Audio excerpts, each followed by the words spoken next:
Olá pessoal, tudo bom? Então, para finalizar aqui o nosso estudo da função afim, a gente vai ver alguns problemas que envolvam esse tipo de função para sua resolução, tá? Então, inicialmente, as ideias matemáticas surgiram com a seguinte intenção: ser ferramentas para a resolução de alguns problemas, né? E isso, quando a gente utiliza a matemática para resolver algum problema, recebe o nome de modelagem matemática, né? Então, praticamente todos os conhecimentos matemáticos surgiram para isso, para ser feita a sua modelagem, né? Utilizar a matemática para resolver problemas. Então, dessa forma, nós podemos fazer uso das funções como auxiliares na resolução de problemas.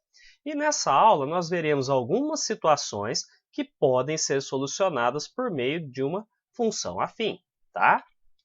Bom, basicamente, quando a gente vai trabalhar com função afim, a gente tem alguns tipos clássicos de problema, né? O primeiro tipo é o seguinte: eles vão nos dar uma função para a gente resolver o problema por meio da sua interpretação, tá? Interpretação é uma palavra-chave, tá? Para você resolver qualquer tipo de problema, tá bom? E um outro tipo de problema clássico que envolve função afim é aquele que nos são dadas as informações para que, inicialmente, nós montemos a função que o modela, ou seja, a função que consegue explicar aquela situação, e em seguida resolvemos a situação que é proposta. Então a gente vai ver aqui algumas dessas possibilidades, tá? Então o exemplo 1 está assim: o crescimento de uma planta é dado pela função y é igual a 4x, né? Onde x representa o tempo em dias, né? Quantos dias que faz que eu estou cultivando aquela planta. E o y representa a altura da planta em dias, né? Conforme vai passando os dias, tá? E aqui o correto seria ser em centímetros, né? Determine a altura da planta no 10º dia de cultivo. Então ele me falou o que significa o x, o que significa o y. O x são os dias de cultivo, né? E o y a altura da planta, né? Se ele quer saber a altura da planta, eu vejo que quem está representando a altura é o y. E se ele me deu que é o 10º dia de cultivo, o x vale 10. Então, o que eu faço? Nós substituímos o valor de x na função, né? Só isso. A função né, y é igual a 4x. Então, y é igual a 4 vezes 10, que é o valor do x. Y é igual a 4 vezes 10, 40 centímetros. Pronto. Problema resolvido, situação bem simples, né? Me deu a função, eu vou ter que substituir um valor para encontrar o outro. Só isso. Agora o segundo exemplo. Ó. O custo de um produto em uma indústria é dada por essa função aqui. Ó. C de x igual a 250 mais x, mais 10x, perdão. Sendo x o número de unidades produzidas, né? Quantas peças são produzidas. E C de x, o custo em reais, né? Então, repara, assim que coloca-se C de x, né? Opa, deixa eu pegar a ferramenta certa. Assim que você escreve C de x, você está querendo dizer o quê? Que o custo depende de x. E o x é o número de produção, né? Então, o custo depende do x. Aí ele quer saber qual é o custo, qual é o custo de 1000 unidades desse produto. Bom, eu tenho a função, né? Se eu for anotar aqui os dados, a minha função é isso aqui, ó. C de x é igual a 250 mais 10x. O C é o custo e o X é o número de peças produzidas, né?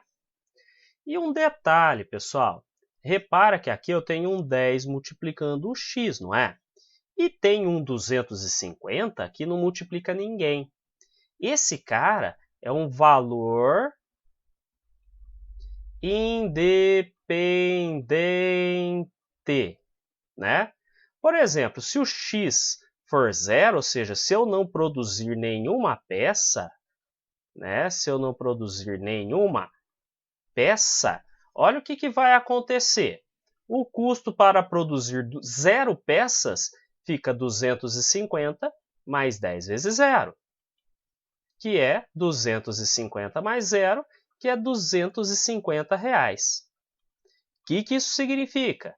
Eu tenho aqui um custo fixo. É bom a gente ficar atento para entender os valores que estão ali indicando, né? Que estão sendo usados na função. Esse cara, esse 250, não depende do x, ele é um valor independente. Como a minha função me mostra o custo, né? Esse R$250 aqui é um custo fixo, independente de produzir alguma coisa ou não. Isso aqui é pago pela empresa, né? Pela indústria. Pode ser, por exemplo, um aluguel de alguma coisa. Enfim, é um custo fixo. Só que aqui o exercício me falou o seguinte. Tá? Agora a gente vai para o exercício. Eu estava só analisando a função aqui. Ele quer o custo de 1000 unidades desta peça, desse produto. Então, ele quer, basicamente, C de 1000, o custo de 1000 peças. Então, eu vou lá na minha função, né? C de x é igual a 250 mais 10x.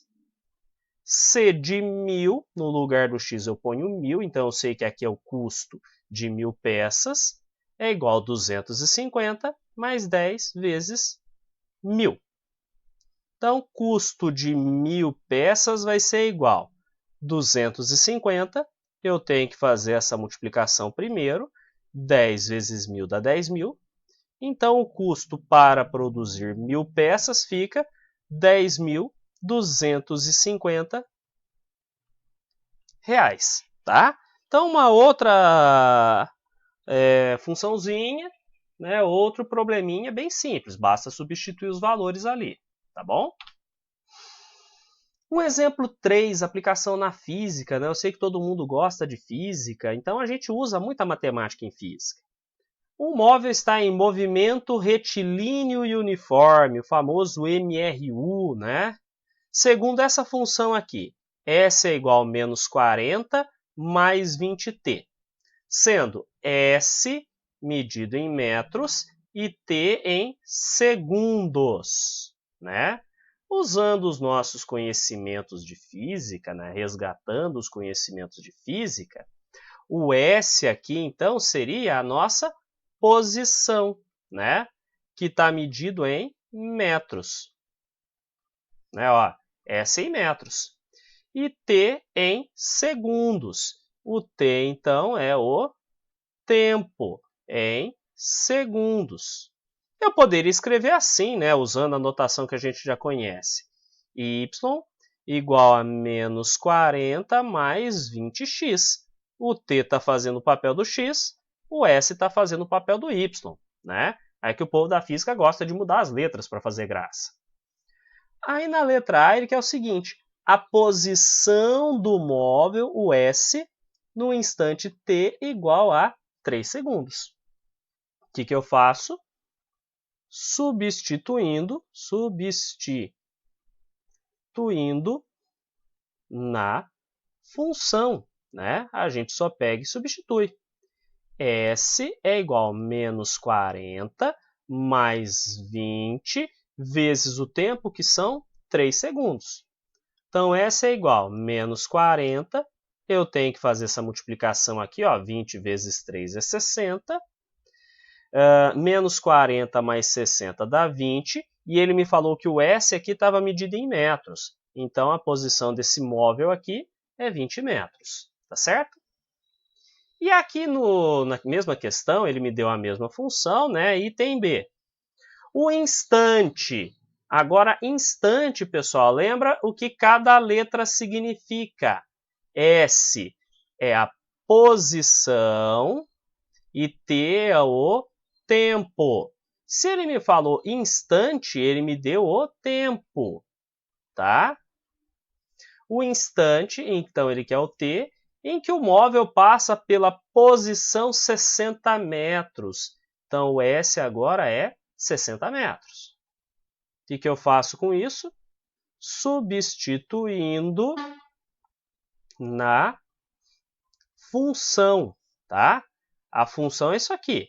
S é igual a menos 40 mais 20t, né? Repara que agora o exercício me passou o valor do S.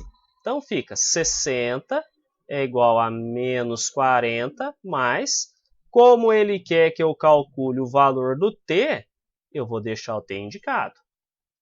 Caímos numa equaçãozinha de primeiro grau, né? Eu posso pegar e fazer a inversão da equação, para eu não ter que mandar esse 20 para lá negativo, ter que multiplicar por menos 1, aquela coiseira toda. Então, fica menos 40 mais 20t é igual a 60. Jogo aqui em cima, 20t é igual. O 60 já estava, e o 40 vai lá acompanhando ele, fazendo a operação inversa. Contrário de subtrair é somar. 20t é igual a 60 com 40 é 100. O 20 que está multiplicando passa dividindo, né? E, opa, aqui é 20. Eu posso pegar e cortar 0 de cima com 0 de baixo, que fez o parzinho. O tempo aqui vai ficar para mim, então, 10 dividido por 2, 5. Como ele me falou que o tempo é medido em segundos, então depois de 5 segundos. Tá certo? Exemplo 4. Agora, nesse exemplo 4, pessoal, são-me dadas as informações, tá? E com essas informações eu tenho que montar a função que vai representar essa situação, tá? Então, ó, Universidade Estadual da Paraíba, questãozinha de vestibular. Ele está me dizendo o seguinte: numa indústria de autopeças, o custo de produção de peças é de R$ 12,00 fixo, ou seja, produzindo 1.000 peças ou não produzindo nenhuma, esses R$ 12,00 vai acabar sendo gasto, mais um custo variável, ou seja, uma coisa que vai depender da quantidade de peças produzida, né? De 70 centavos por cada unidade produzida, tá?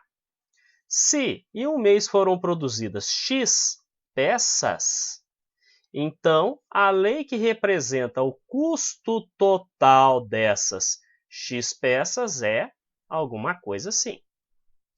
Então, ó, o custo, pessoal, tem uma parte fixa e uma parte variável, né? Essa parte fixa aqui são aqueles R$ 12,00, tá? Deixa eu escrever R$ 12,00 aqui. Não é muito certo, mas vou escrever. E a parte variável é aquela que depende da quantidade de peças, né? Que é o meu X. Está dizendo que é 70 centavos por peça. Então, 0,70 por peça, né? Se eu for olhar aqui nas alternativas, o custo está sendo representado por f de x, para mostrar que o custo depende da minha quantidade x de peças, né? Então, a minha função f de x seria igual. Eu tenho uma parte fixa, tá? Aquela que, independentemente da quantidade de produção, eu vou ter que pagar, que é R$ 12,00, não é? E nessa parte fixa, eu tenho que acrescentar, né? Tenho que somar a parte variável. O que é a parte variável? 70 centavos por cada peça. Então, se for 70 centavos por uma peça, 70 vezes 1. Se foram 2 peças, 70 vezes 2. 3 peças, 70 vezes 3. X peças, 70 vezes x. Então, a função que representa isso aqui é 12, que é a parte fixa, mais 0,70 vezes x, que é a parte variável. Tá? Então, com essa função, eu consigo calcular a quantidade o valor do custo, que é o meu f de x, de acordo com a quantidade de peças produzidas. Com isso daqui, a gente vai analisando e percebe que a alternativa que se encaixa aqui, ó, é a letra C, né? 12 mais 0,70x. Tá? Aqui que vem a importância da interpretação. Tá bom? Exemplo 5. Esse aqui é um exemplo clássico pra caramba, né? Volta e meia aparece exercício de táxi. O povo gosta desses exercícios. O preço de uma corrida de táxi inclui uma parte fixa, que é chamada de bandeirada, mais um valor variável, que depende do número de quilômetros rodados. Tá? Então, ó, o preço ele tem duas partes. A parte fixa, que é a tal da bandeirada, né? O simples fato do motorista parar já paga isso daqui, e mais o custo pelos quilômetros rodados, né? A parte variável, tá? Que está relacionada com os quilômetros rodados, né? Numa certa cidade, a bandeirada custa R$ 5,20. Então, 5,20. E o quilômetro rodado custa, faltou um zero aqui, 68 centavos. 0,68 centavos por quilômetro. Tá certo? Aí o que ele me falou? Indicando por x o número de quilômetros rodados. Então, o número de quilômetros rodados é o x.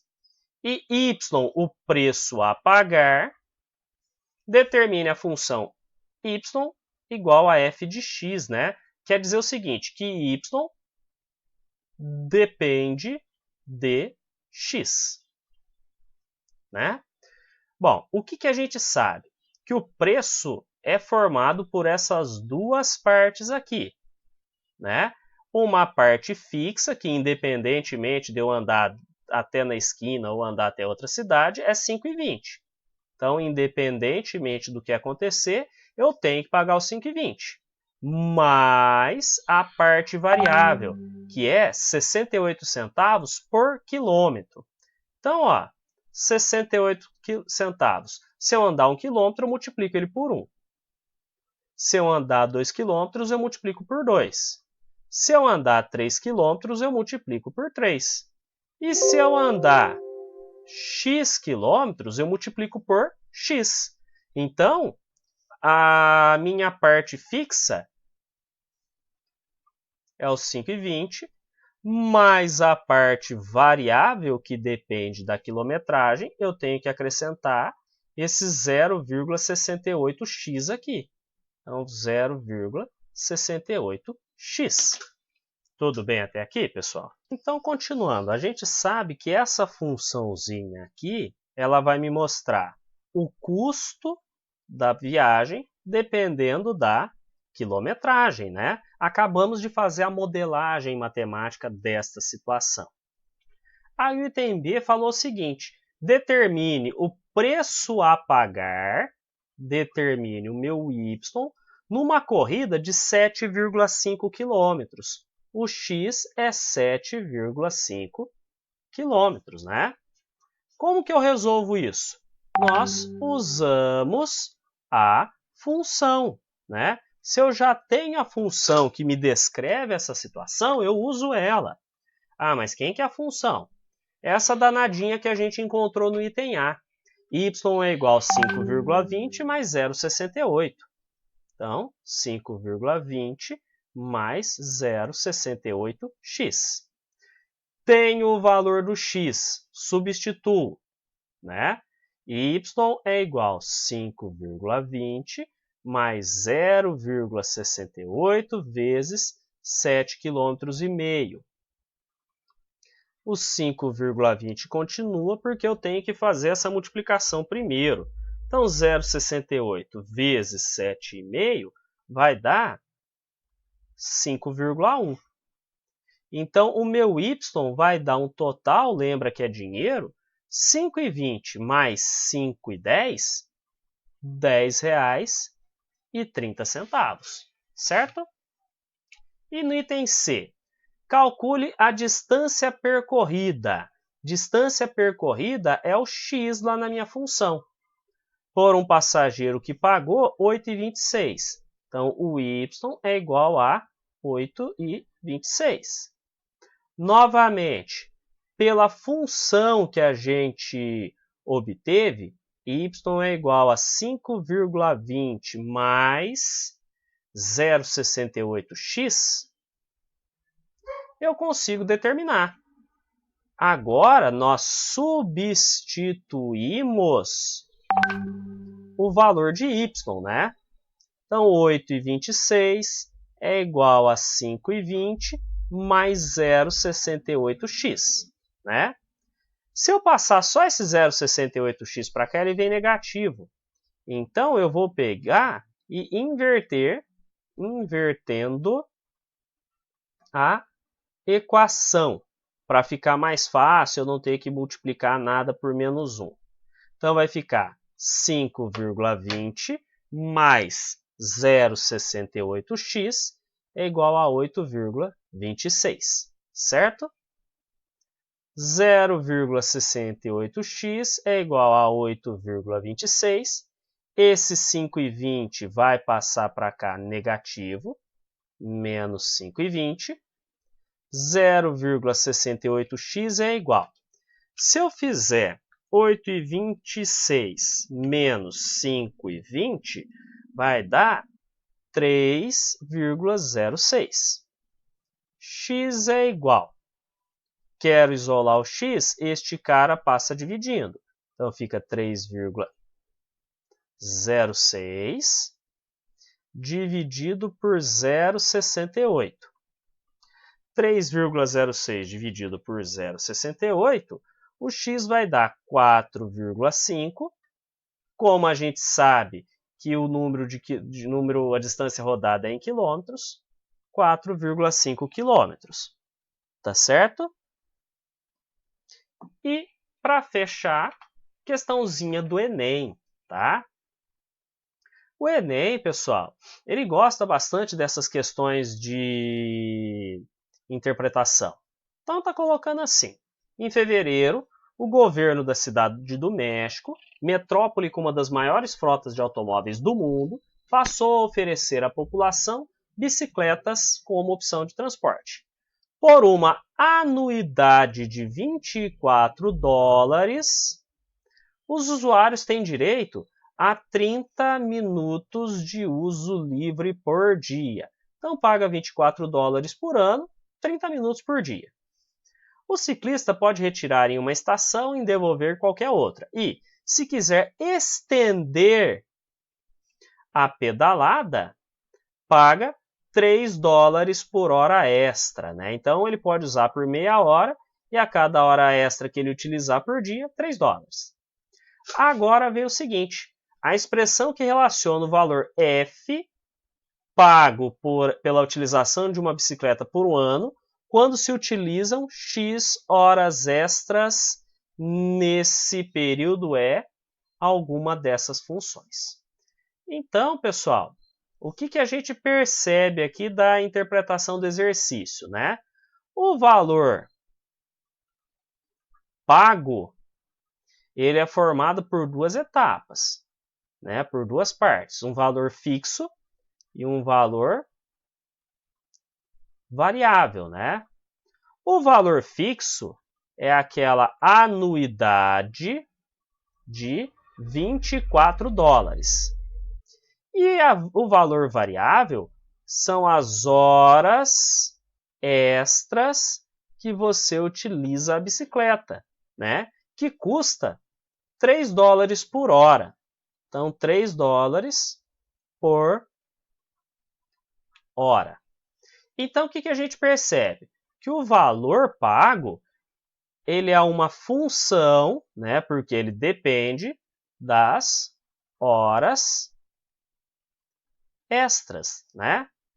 Se eu chamar as horas extras de x, o valor é uma função do x, né? E essa função eu determino de que jeito?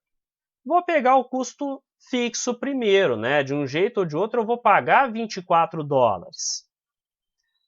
Mais, né? Porque eu vou acrescentar a parte variável, que é 3 dólares por hora. 3 dólares vezes x. Então pronto, matei aqui, ó, a função é essa, tá? Poxa, professor, mas eu estou olhando aqui, não tem essa função 24 mais 3x. Tem 24x mais 3, é a mesma coisa? Não, o x está acompanhando o 3. Como a ordem das parcelas não altera a soma, então f de x eu posso inverter, colocar o 3x na frente e o 24 depois, f de x, 3x mais 24. Pronto, fui lá e matei a questãozinha do Enem, bem bonitinha e simpática por coincidência, né? Então, pessoal, por enquanto é isso. Bons estudos a todos. Até mais!